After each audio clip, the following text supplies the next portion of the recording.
Começamos a conversar sobre Hebreus capítulo 5. Eu não sei se você já notou, mas aqui o interesse, pelo que a gente percebe do autor de Hebreus, é demonstrar uma superioridade de Jesus. Na verdade, assim, não é nem mostrar isso, mas dizer que em relação ao Antigo Testamento, Jesus é muito mais superior a isso. Então a gente lembra lá, por exemplo, em Hebreus 11, se você tem nos acompanhado aqui diariamente, né? Eu até vejo aqui a irmã Juliane conosco e fico feliz porque o pessoal volta também, isso é muito bom, sempre bom estar aqui com a gente, caminhando, mas nós lemos então em Hebreus 1, aqui Jesus é superior a quem? Aos anjos, se lembram que a gente conversou, aquela coisa toda lá?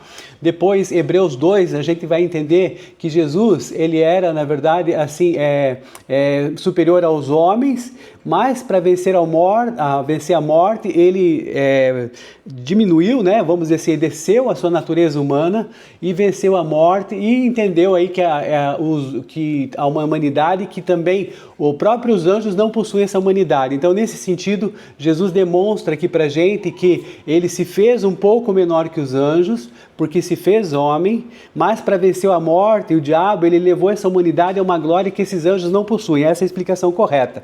Depois, nós temos aqui a situação de que a gente percebe que Jesus foi superior a Moisés. No Hebreus 3, quando nós conversamos anteontem, Moisés foi um servo fiel ali na casa de Deus, mas Jesus é esse filho fiel sobre a casa. Se Moisés foi o mediador da lei, Jesus é o construtor dessa própria casa. Aí ontem nós vimos aquela questão lá de Jesus sendo superior a Josué, sendo superior ao sábado, mostrando uma forma de descanso superior. Josué tinha dado o descanso na terra prometida, né? Encaminhou isso depois ali de que a gente vê de Êxodo e depois da entrada na terra de Canaã, mas ali foi um descanso temporário. E Jesus então nos introduz, nos leva para um descanso eterno de Deus, aonde a gente cessa de querer fazer as nossas próprias obras. E hoje, com Hebreus 5, não vai ser diferente, só que aqui está em análise a questão da superioridade sacerdotal. Então, o que acontece? O autor explica aqui que o sumo sacerdote, ele é escolhido entre os homens para representá-lo diante de Deus. E isso, de certa maneira, para quê? Para oferecer os seus dons e sacrifícios pelos pecados de outro. Esse sacerdote, ele deve ser capaz de buscar a reconciliação com paciência, pois ele mesmo, o sacerdote designado, ele é fraco. Além disso, ninguém assume essa honra por conta própria, tem que ter um chamado por Deus, assim como aconteceu com Arão. Certo? Então, nesse sentido, irmão de Abraão, e aí foi designado para ser sacerdote. Então, nesse sentido, o que acontece? Dos versículos 5 até o 10, Jesus não se gloriou a si mesmo para se tornar sumo sacerdote, mas ele foi designado pelo próprio Pai, que foi lido ali, né? Ali o pessoal até, essa questão do Melquisedeque, que nós vamos conversar um pouquinho, no versículo 6. E diz no outro lugar, né? Tu és sacerdote para sempre, segundo a ordem de Melquisedeque. Outro lugar aqui que o autor de Hebreus está falando, no Novo Testamento, diz respeito lá a Salmo escrito por Davi. Então eu vou pegar aqui na minha Bíblia o Salmo 2, versículo 8, que vai dizer o seguinte, olha só, é a mesma coisa que está sendo falado ali em Hebreus. Ele me disse, tu és o meu filho, hoje eu te gerei. E mais uma vez, no Salmo 110, versículo 4, deixa eu só colocar uma pessoa que está chegando, a irmã Maria Auxiliadora, 110, versículo 4, aí vai haver também a outra informação aqui, é a seguinte, isso também é escrito lá por Davi. O Senhor jurou e não se arrependerá, tu és sacerdote para sempre, segundo a ordem de Melquisedeque, né? Então, o que é esse Melquisedeque? Nós vamos conversar aqui, mas o que está acontecendo aqui?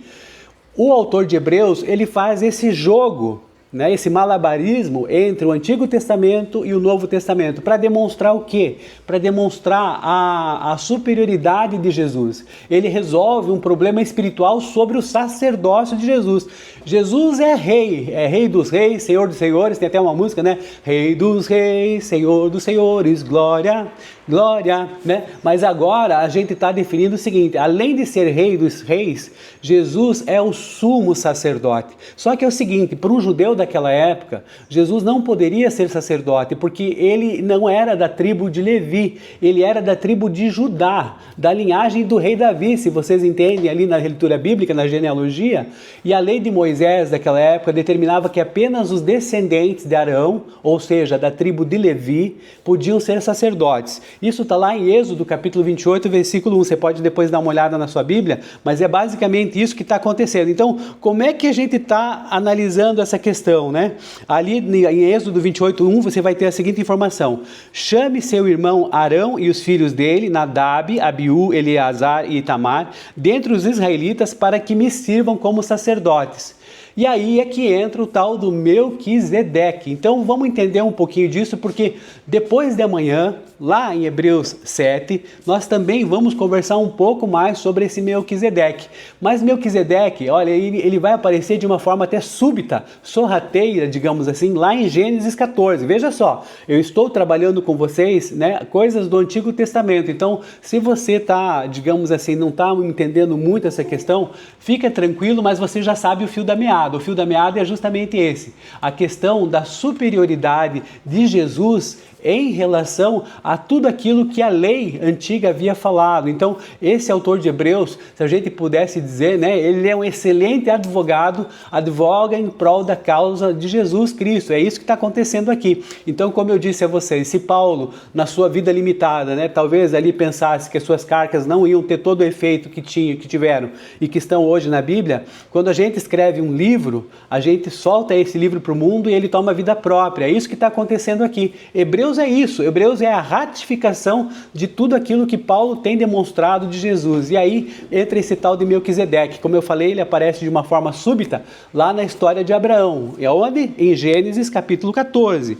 E aí esse Melquisedeque, ele era rei de Salém, a cidade que mais tarde veio se chamar o quê? Jerusalém.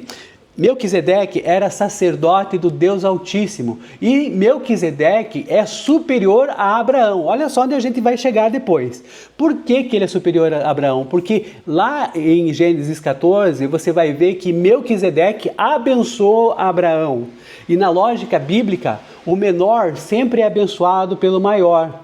E inclusive Abraão deu o dízimo de tudo lá para o Melquisedeque. Então ali em Gênesis 14, do 18 ao 20, vai estar escrito assim: Melquisedeque, rei de Salém e sacerdote do Deus Altíssimo, trouxe pão e vinho e abençoou Abraão, dizendo: bendito seja Abraão pelo Deus Altíssimo, Criador dos céus e da terra, e bendita seja o Deus Altíssimo que entregou seus inimigos em suas mãos. E Abraão lhe deu o dízimo de tudo. Então ainda, Abrão, naquela época ainda tinha só um A, né? Era só Abrão. Depois Deus mudou o nome dele para Abraão. Mas de qualquer maneira, o que acontece é que nós estamos entendendo aqui essa questão do Melquisedeque. Ele aparece de repente e não tem mais nada que diga se o Melquisedeque morreu, como que era a situação, justamente para dar um aspecto de eternidade nisso. Talvez ali, né, fosse uma pré-figura do próprio Jesus Cristo. Então, nesse sentido, o que a gente está querendo dizer é o seguinte: muito tempo depois... Amém. Muito tempo depois de Gênesis, ao escrever Salmos, o rei Davi profetizou, como eu já li para vocês, que ele enviaria esse Messias, que diria: então tu és sacerdote segundo a ordem de Melquisedeque. Então o que acontece é o seguinte: isso estabelece que haveria um sacerdócio diferente daquele levítico, aquele que foi instituído por Arão, que não dependeria dessa genealogia de Levi, mas de um decreto que fosse divino e que fosse direto. Então, o que acontece é o seguinte: como nós já falamos aqui, na lei judaica, ou você era rei, por exemplo, da tribo de Judá, como nós já conversamos, ou você era sacerdote da tribo de Levi. Você não tinha os dois. Só que Melquisedeque era rei e sacerdote simultaneamente. E Jesus cumpre isso. Ele é o rei dos reis e o nosso sumo sacerdote. Então aí a gente pode cantar rei dos reis, senhor dos senhores, glória, glória, e sumo sacerdote também. Então Melquisedeque aparece em Gênesis, que sem registro o nascimento da morte dele. Então, para análise bíblica, alguém que permanece sacerdote para sempre. Esse é o significado, justamente porque não tem essa temporalidade que existe naqueles sacerdotes, por exemplo, levíticos, né, que eles morrem e daí tem que passar para outro sacerdote, aquela coisa toda. Não, o sacerdócio de Jesus não termina com a morte, pois Jesus ressuscitou e vive eternamente para interceder por todos nós, amém? É isso, né? A gente espera ouvir o amém da igreja, mas de qualquer maneira o que acontece? Para assim a gente entender essa superioridade sobre a lei, a irmã dele está confirmando. Se Abraão, que era o pai dos levitas, pagou o dízimo para Melquisedeque, então o sacerdócio de Melquisedeque é superior ao de Levi. Logo, o sacerdócio de Jesus, que é o descendente aí do Melquisedeque, né? Ele é superior ao sistema antigo. Então, olha só que interessante, né? Como que começou tudo isso? Como é que eu falo aqui? Abraão, Levi, Arão. Quem é quem na fila do pão? Até rimou, né? Eu fiz questão de fazer isso para a gente poder brincar. Mas, de qualquer maneira, Abraão ou Abraão é o patriarca. Quem que é? É o pai da fé. É o tronco de onde nasce todo o povo de Israel. Depois, lá muito tempo depois, né, vai ter uma conexão em que ele encontrou Melquisedeque em Gênesis 14, muito tempo depois da criação, estou dizendo isso. Ele encontrou esse Melquisedeque em Gênesis 14, recebeu a bênção do Melquisedeque, o próprio pai Abraão, e entregou o dízimo para ele. Isso é a prova de que o sacerdócio de Melquisedeque é superior, pois até o grande Abraão se curvou diante do Melquisedeque, está entendendo? Aí o que acontece? Aí nós temos lá Abraão, Isaac, Jacó, até temos um irmão que sempre lê, eu conversei, o irmão Luiz, né? Eu sempre converso com ele, sempre está aqui, ele sempre quando ele ora, Deus de Isaac, Deus de Abraão, Deus de Jacó, né? Então é nesse sentido que a gente faz aqui esse tipo de vinculação. Por quê? Porque depois nós temos Levi, que é o bisneto de Abraão. Levi é um dos 12 filhos de Jacó. E aí o que acontece? Levi então seria esse bisneto de Abraão. Então a tribo dele descende da tribo de Levi, os levitas. E aí Deus separou essa tribo inteira para o serviço do tabernáculo. Nem todo levita era sacerdote, mas tinha essa designação. Então o que acontece é o seguinte, deixa eu ver se tem alguém querendo entrar aqui. Não, beleza, tá tranquilo. Então o que acontece? O autor diz que quando Abraão pagou o dízimo para Melquisedeque, Levi, que ainda nem tinha nascido, porque era uma semente aqui, digamos assim, do Abraão, ele pagou o dízimo também, de certa maneira. E assim o sistema levítico, que foi sendo feito várias gerações, reconheceu a superioridade de Melquisedeque desde a raiz. E aí o que acontece? O primeiro descendente de Levi, de Levi, que foi Arão, é o irmão mais velho de Moisés. O que acontece? Ele foi ungido, então, essa sumo sacerdote nessa cadeia que tem. E aí, desde então, esse povo vem fazendo essas questões, né? O povo judaico vem trabalhando nessas questões, então, do sumo sacerdote. De qualquer maneira, é o seguinte, o que acontece é que Jesus, nesse caso, ele não obedece a essa linhagem, mas ele obedece a uma linhagem superior àquela que foi instituída pelo patriarca Abraão da fé, e demonstra que, nesse caso aqui de Arão, né, os levitas, o sacerdócio deles é terreno, mas Jesus é o sacerdócio eterno. Se existe a questão de santidade do sacerdote, sim, ótimo e tal, mas ele é falível e ele é mortal, porque ele tem também que tomar cuidado com os seus pecados e também tem que fazer expiação pelo pecado dos outros. Mas nesse caso, quando Jesus chega, ele praticamente sela toda essa cadeia e ele demonstra a superioridade. Por quê? Porque Jesus não veio da linhagem de Arão, de Levi, mas sim da tribo de Judá. E para isso, para ser sacerdote, ele precisava de uma outra ordem, que está explicado agora porque que você ouve falar nesse tal de Melquisedeque, que ele aparece um pouquinho e depois, né, não se fala mais dele, justamente para dar essa intenção de eternidade. A Bíblia, esse silêncio eloquente é justamente para que nós entendamos essa questão da superioridade e também de que Jesus não herda o sacerdote falível de Arão.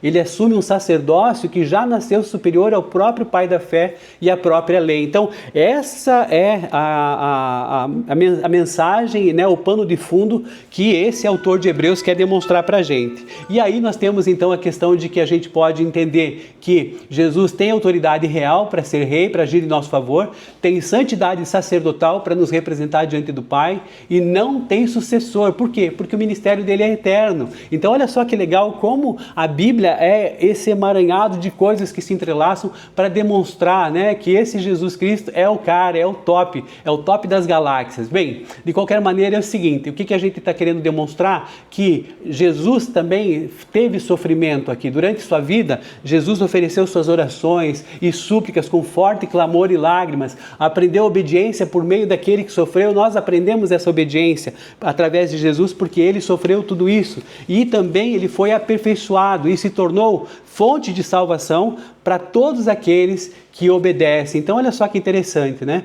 E depois tem a questão de que o autor fica um pouquinho chateado com aquele pessoal que fica tomando leite lá na igreja, né? Leitinho espiritual, que ainda não gosta de crescer, que fica derrapando, que fica ali, né, batendo biela, como a gente fala, né, queimando o motor, queimando óleo, não segue adiante. Por quê? Porque não tem um exercício constante. Aqui uma disciplina que é justamente esse desejo que nós temos hoje de buscar a Deus aqui em oração, de buscar a Deus na palavra deles e tentar caminhar de uma maneira que a gente possa discernir tudo, em todos os sentidos, né? Tanto bem quanto mal. Então o leite é aceitar o que é dito sem questionar ou sem entender o porquê. Esse é o leitinho espiritual, aquela que a gente dá para a criança, para o bebê. E quando nós nos alimentamos de uma maneira sólida, é porque nós temos a sensibilidade espiritual desenvolvida para a gente perceber nuances. Então a gente pode até perceber que dentro da igreja parece algo bom, algo religioso, né? Mas aí o que acontece? O cristão maduro sabe que às vezes aquilo não é vontade de Deus. Então, esse sentimento, esse faro, né, vamos dizer assim, essa percepção espiritual, ela só vem com o uso contínuo de uma sã doutrina, que é o que a gente deseja, e justamente no caso, estamos aqui obedientes, mesmo que a gente esteja sofrendo, né? O versículo 8 vai falar dessa maneira. Então, se Jesus aprendeu a obediência por meio daquilo que sofreu, então nós muito mais devemos manter a nossa fidelidade e a oração, mesmo quando as circunstâncias nos são adversas, gente. Então, amém. Então, assim, o que acontece é que esse exercício que se pede de nós, para que nós não sejamos levados ou sejamos, então, imaturos, é justamente essa obediência, mesmo na dificuldade. Gente, muito mais do que um sentimento, a nossa fé ela é razão ali impregnada na nossa vida. Então, se você não vai por Jesus porque você não está se sentindo bem, porque, não, hoje eu estou meio para lá de Bagdá, sei lá, estou meio estranho e tal. Não, pela razão você decide, não, Deus, eu decidi ir lá, o meu compromisso com o Senhor foi caminhar junto, então eu quero seguir firme com o Senhor e hoje, mesmo que eu não queira, né, meus sentimentos digo aqui o contrário, eu vou, porque é minha decisão contigo. Então, nesse sentido, o que acontece? Jesus foi nomeado divinamente e Jesus foi perseverante, teve disciplina, obedeceu no sofrimento e nos demonstrou que chegou ao posto de sumo sacerdote como Deus o sempre desejou. Então, os planos de Deus, eles são perfeitos. E nessa análise que nós fazemos, inclusive a pílula teológica vai ser nessa linha, né, de demonstrar o sumo sacerdócio de Jesus, é que nós entendamos que Jesus nos completa, porque Ele, por si mesmo, Ele é completo. Ele reúne todas as questões, né? Todas as insígnias que você imagine, Rei dos Reis, Senhor dos Senhores, né? E assim sumo sacerdote também, para que nós tenhamos, de certa maneira, justamente Deus feito homem para nos ajudar e sabendo que ele passou pelos mesmos sofrimentos e não desanimou. Então, quem somos nós na fila do pão para entregar rapadura e deixar assim? Não, é verdade? Então, que Deus possa nos abençoar e caminhar junto. A irmã Azira gosta de dar risada com as minhas coisas lá. Ontem o irmão Jaime falou que eu estava, enfim, de acordado, né? Eu falei, puxa vida, será que eu durmo? Porque já dorme até com uniforme, né? Com terno e gravata e assim por diante, mas é só uma brincadeira. Então, agora, meus irmãos, já que a gente já encerrou esse capítulo, eu agradeço aí você ter ouvido, né? A gente pode caminhar junto então aqui para a questão